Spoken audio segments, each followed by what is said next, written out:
Good afternoon, everybody. How are you? Buenos dias, you all.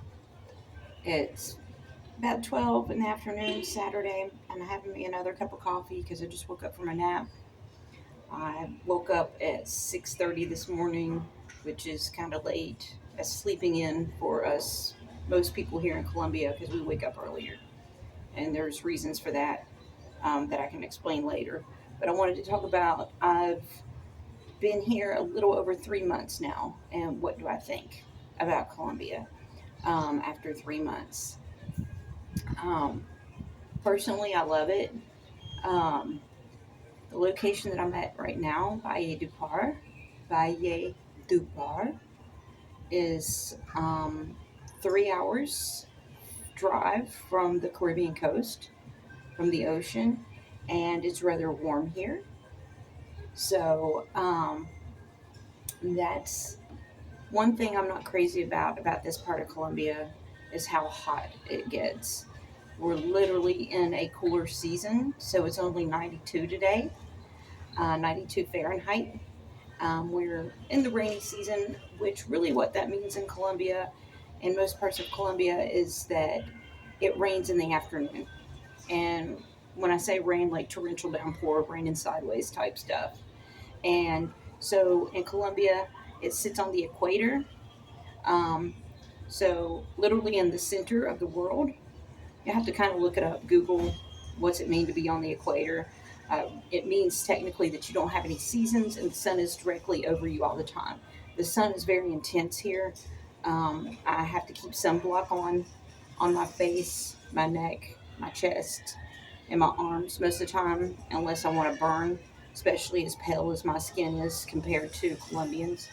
Um, but there's many reasons I love it here. There's some things that I'm not crazy about in as far as this area of Colombia.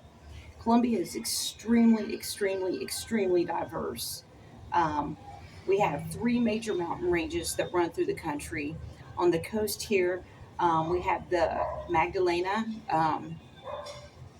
We have, no, I'm sorry. This is the Santa Marta Mountains, Sierra Nevada Santa Marta Mountains that are right here. And then you get closer to the coast, there's the Magdalena Mountains, which those are the highest mountain range, highest coastal mountain range in the world. And then this is the Santa Marta Mountains. And then a little bit that way, about an hour that way, you start hitting the Andes Mountains. And the Andes Mountains, of course, is the second highest mountain range in the world. And so with all that, with and sitting on the equator, you have so many climates. I can literally go an hour and a half up into the mountains and be in a temperature and climate completely different. Tropical mountainous and much cooler. Well, I say much cooler, like 80, 82 to 85 degrees probably today in the mountains, a couple hours from here, an hour or so. And with that comes every variety and all kinds of fruits that can be grown here. So I have a smorgasbord of all these tropical and exotic fruits and fruits that are common to us in the United States, like melons and um, mangoes, um, but for the most part, and bananas, of course. But for the most part, I have access to all these wonderful fruits. They're basically super fruits. They're so super healthy. My skin has been the healthiest it's ever been in my life after only being here three months. Also, the food here is so clean. I can tell that my body's a lot healthier with food with no preservatives, no chemicals. People don't cook here with frozen meats or frozen foods. It's all fresh. It's all comes from the surrounding farms in the area. Um, so everything's super fresh. Um, what surprised me here that I did not think I was going to like so much is the food, and because they don't use a lot of spices in the food like Mexican food that I love. Mexican food is full of layers of spices, right? But they have their own flavors here. But what's so delicious about the food here is how clean it is. and how locally sourced and just amazingly good and fresh. And that alone just makes it so delicious. And I love Colombian food. I absolutely love it. I'll introduce you to the Colombian soup, one of the main Colombian soups, especially here on the coast, called sancocha, which I love. I just ate this morning for breakfast. I ate it for breakfast or for lunch. It's amazing. That's a different video and topic. Um, I'm drinking a cup of some of the best coffee in the world that I just got right down from the store, and that was grown here in the mountains, a couple hours away. Um,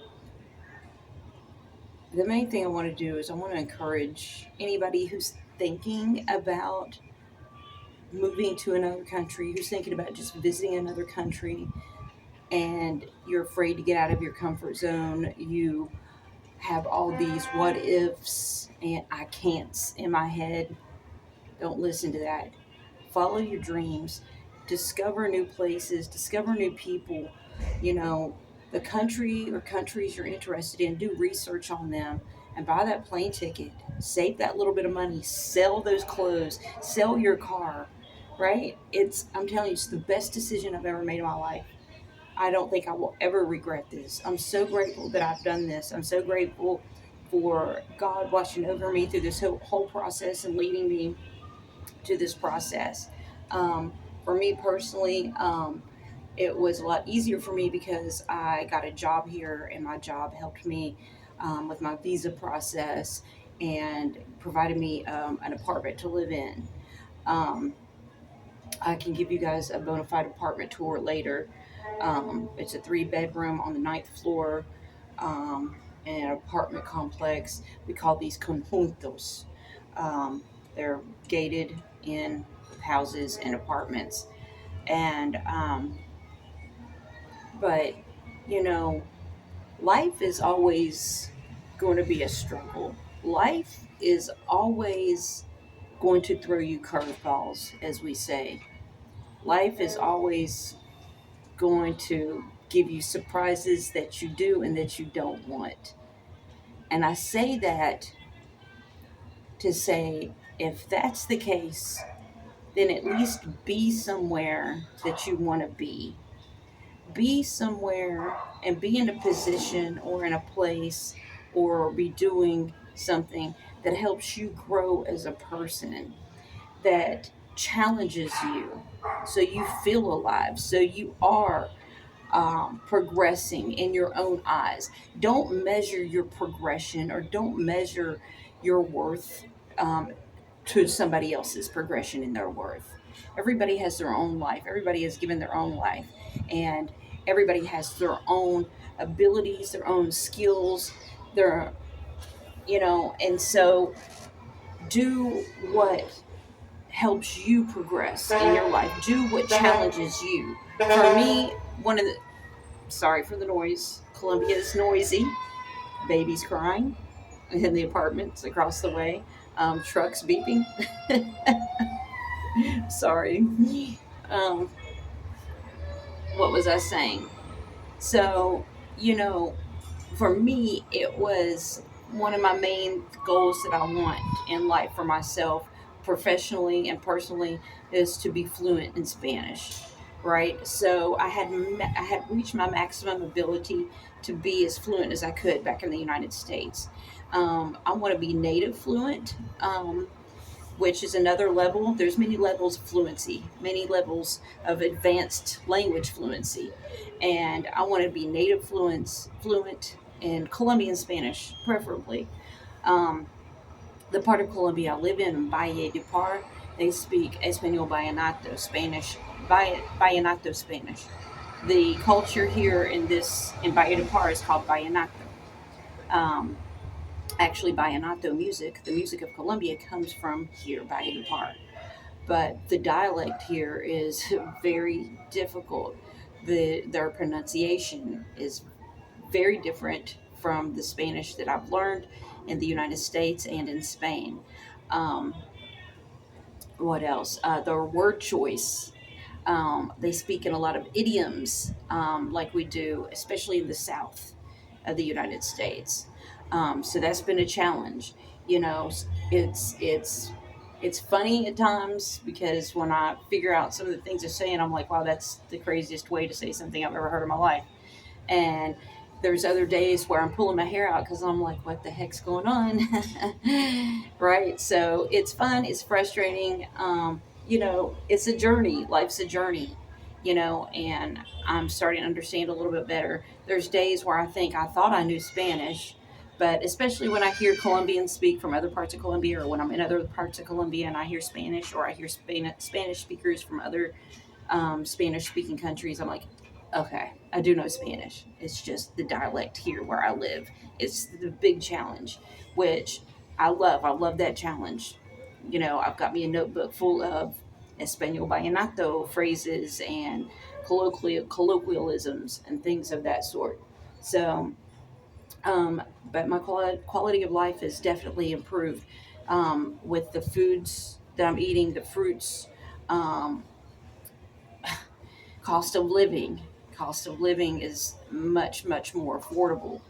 um, I get paid pretty good here for to be a teacher. My profession here in Colombia, a teacher, language instructor, is actually an honorary profession.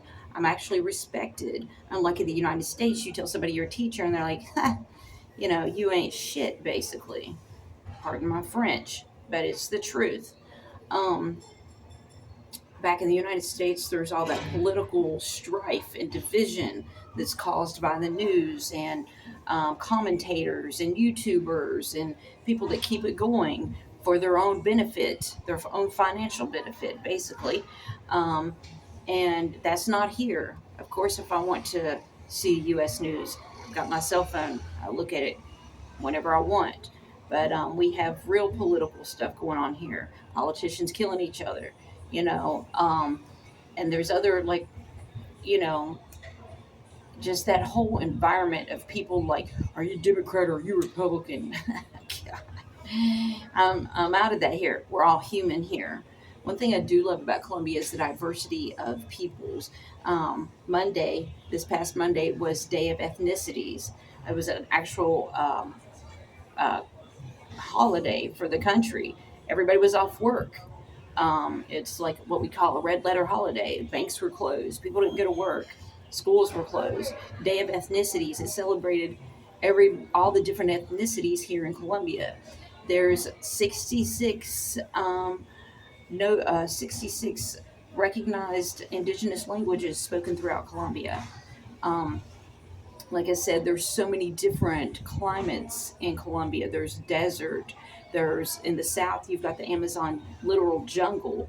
You got the Pacific coast, and it has its own climate. You've got the Caribbean coast. You have here. I'm in a valley. This is a hot valley. There's in the center of the country cold valleys where coffee is grown. You have in the capital, Bogota, sits almost 2 miles up into the sky, and it's literally a city in the clouds of 6 million people. It is so diverse. To give you an idea of how big Colombia is, um, for Americans, you put Texas and California together. That's how big Colombia is in land size. So there's a lot. There's a lot here. Travel is super affordable. I just took a 3-hour bus ride to the beach. Um, Last week and back. One way there was like 12, $13, and same on the way back. Um, so yeah, travel's affordable. Food is much more affordable. Everything is more affordable. Not everything is cheap though. I mean, when I'm in the grocery stores, I have to watch the prices, like on cheese and meats and stuff, because they can get to up to U.S. prices depending on the types of cheese I want. Um, Not all clothes are inexpensive, especially bona fide brand names like Nike, Adidas, um, and brand names like that. They're typically more expensive than what you would pay in the states. Electronics are more expensive here. Um, but overall, food and another thing that's expensive here is electricity. My electric bill here is more than I was paying in the United States. It's just part of this. I don't know. I don't know that one, why that is yet. So um, actually, I do know why. That's a different story. Anyway, so not everything is super duper cheap. My rent, I have a 3 bedroom apartment. Um, I don't know how much my rent is because I don't have to pay it right now. Um, I would guess no more than $300 living in the city that I live in. 300 US dollars is probably around that, give or take. Um, and you know that's crazy. If you're from the United States or you live in the United States and you hear that in a 3 bedroom apartment, you're like, your apartment must be garbage. It's actually really nice. Um, so I just wanted to come on here and just say hello, everybody. This is my 3 month anniversary being in Colombia. I wanted to give you an update on how I feel and what's going on and what I think. I love it. There's one other thing I don't like about living in this city and on the coast, the Caribbean coast. Here, well, I can't say everywhere on the Caribbean coast, but here in Valle de Par specifically, there's no hot water. So I literally take a cold shower every day. Sometimes it's nice after I've been outside in 100-degree weather and I come in and I want a cold shower. It's great. Something I'm trying to get accustomed to, but still, at the end of the day, I'd like at least a warm shower. Now, when I was on the Caribbean coast in Santa Marta, the shower was warm. So there are things like that that get on my nerves, but I mean, I'll suck it up. Um, I won't be here in Valle Park forever. We'll eventually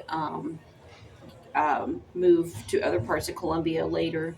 Right now, I have a contract with my school, and I work as an English teacher, teaching English and social studies and English to first grade Colombian students at a private school. I love my job. I love my students. I love my coworkers. That's another thing I love about here. Everybody is so nice. Colombians are crazy nice, very accommodating, very helpful. Um, People want to ask about the safety. There are some safety concerns in certain parts of the city and in certain parts of Colombia. Um, Overall, where I live is very safe. I don't walk the streets with my cell phone out like this aimlessly, um, just in the streets randomly, because somebody will come by and probably snatch it because I'm just basically what they call dar papaya. It's a saying here, dar papaya. Don't, no dar papaya. Don't give papaya. Meaning, but don't be low hanging fruit to people. Don't make it easy for thieves, and crap won't happen to you. It's just basic common sense. Kind of the same in the United States. Don't leave your cell phone laying on laying on the table at a restaurant. Don't even look at turn your head like this. Somebody walking by is going to snatch it most likely. You know, that's just common sense. So like I said, there are other parts of Colombia, and there's parts of this city that are a little more dangerous. And people are going to want to take advantage of you or whatever, especially if they see that you're a gringo or gringa, that you're white or from the United States. Um, but you know that crap is everywhere. People want to take advantage of you everywhere. Back in the United States, there was safety concerns even in the city that I lived in. People right downtown, not from where I was living, were getting shot all the time and killed. Teenagers just killing each other for no reason. You don't have gun violence here like in the United States. That's another thing I don't have to worry about. I may have to worry about somebody with a knife, which I take that back. There is some gun. Somebody was robbed for their cell phone with a gun, but they were walking around with their cell phone about a month or so ago in my neighborhood. But you know, don't walk around with your cell phone. Don't make it easy for them. You know, so there are people that are in need, people that are hungry. You know, and desperate people do desperate things. So, like I said, common sense goes a long way. So let me know what types of things that you want to hear about here in Colombia, what you'd like to learn about Colombia, what you want to know about my day to day life, what kind of things I can find out for you. I'm here to inform you, to encourage you to get out of your comfort zone and just do it. If you need some advice on how to get some money together or whatever, like literally before I left, I sold everything, everything that would sell. If it didn't sell, I gave it away. So I literally sold all my furniture, except for some that I gave away. I literally sold my car. I gave away all my clothes. I gave away everything in my kitchen, all my dishes, my kitchenware, shoes. So everything, jewelry, everything I had, I sold it. My motto was, if it doesn't fit in 2 suitcases, I don't need it. So think about it. And like I said, if you have any questions, put it in the comments. I'll be happy to answer them. So everybody have a blessed day.